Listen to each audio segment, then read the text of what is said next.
Welcome back, ladies and gentlemen. I am Katie Stone, and this is Stone Second Sense. Now, today we're going to dive into something you may have heard a little bit about, or you may remember from 2022 when they tried this before. Now, Democrats are demanding a 1,000% excise tax on assault weapons and high-capacity magazines. Now, the Democrats failed to move the same idea when they controlled the House last year, but let's just take a look at it.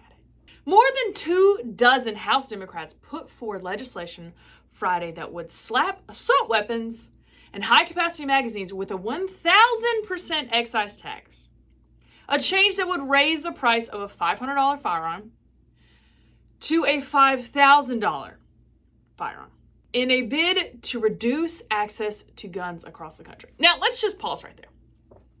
This is not them trying to reduce access to guns across the country. It is to reduce access to guns to individuals who are not already rich. Ladies and gentlemen, think about it.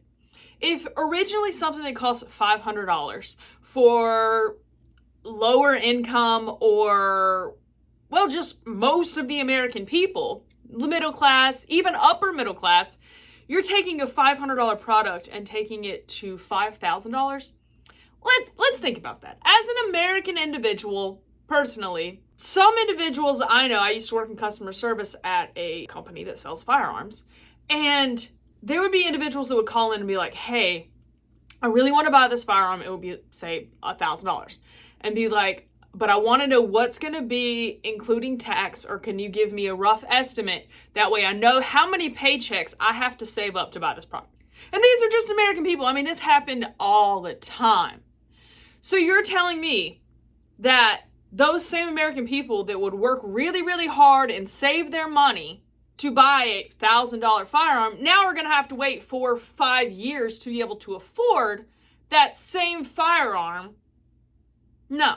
What this is doing is taking your Second Amendment right that you have a right to, and they're raising the price on it, taking the cost of a right and throwing it through the roof. I mean, it's absolutely insane. This is basically just like the rich and powerful saying, you know what, we're going to stay rich and powerful and you're going to be, unarmed. We can't take away your Second Amendment right, but we can make sure you can't afford that right. Because that's the way they're going to put it in quotations. Because to them, it's going to be something that you have to, be rich and powerful to afford. Now let's continue. This same $1,000 tax would be imposed on any semi-automatic assault weapon, which last year's bill defined as a semi-automatic rifle or pistol with a fixed magazine of 10 rounds or more that have other various features. Under that rule, a weapon that normally costs $2,000, would force customers to pay more than $20,000.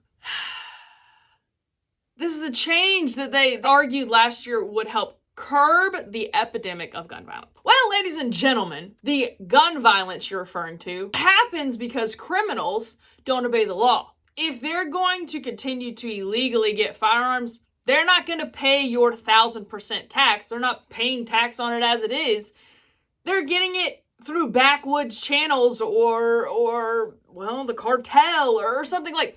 They're getting these illegally, so they're not going to listen to your tax. So, ladies and gentlemen, this doesn't solve our gun violence problem or any type of violence problem. All this does is unarm American people, the regular average Joes that live in the country that want to protect themselves. That's all this does. I think just like last year, it's not going to get the votes it needs. But think about it this way. If they're offering a $1,000 tax now, but then in a couple years, they knock that down to, $500 or $100, then all of a sudden, the other side of the aisle is going to be like, hey, maybe since they wanted 1,000 last time, we can meet them halfway and do 500 or 100.